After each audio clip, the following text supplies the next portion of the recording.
Hello kami, Masar. Kumusta ulit? Nahuhulaan nyo na ba yung lulutuin natin ngayon? Kung hindi pa, tapusin mo na itong video. First step ay tatanggalin ang dahon ng kangkong from its stem. Ang kailangan lang natin dyan ay yung mga dahon at yung mga payat na stem ng kangkong. After makuha lahat ng dahon at ang payat na stem ay hugasan ang kangkong. Ang next naman natin na yung gagawin ay ang bawang at sibuyas. Ito ay gagamitin natin sa panggisa mamaya. Next step naman ay hiwain natin ang tofu ng maliliit na square. Pwede naman na medyo malaki or maliit or kahit anong shape or depende sa inyong desire. After mahiwa yung tofu ay mag-ready tayo ng ating pagpiprituhan ng ating tofu.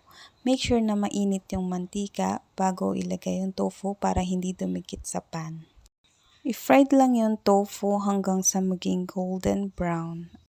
Ilagay sa strainer yung mga napritong tofu para ma-drain yung excess na mantika. Ngayon naman, i-prepare natin yung sauce na ating gagamitin. Ayan. Isang pack ng oyster sauce, 1 teaspoon ng Knorr seasoning, 1 teaspoon ng ground pepper, at syempre ang magic sarap. Haluin lamang yung mixture at maglagay ng 1 tablespoon ng sugar. Ayan, imekos-mekos lang ulit. At maglagay lang ng konting water. Yan, halo lang. At dahil ready na lahat ng ating ingredients ay magluto na tayo. Maglagay lang ng butter at ng konting oil at igisa na ang sibuyas at bawang.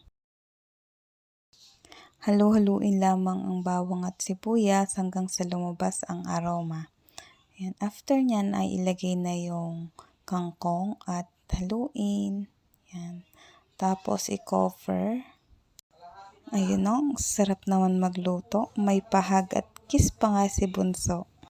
Ayan, lutuin lamang yung kangkong for about 5 minutes. Then, ilagay na yung mixture na ating ginawa kanina. Haluin lamang ito at ilagay na yung fried tofu. Tapos, haluin ulit.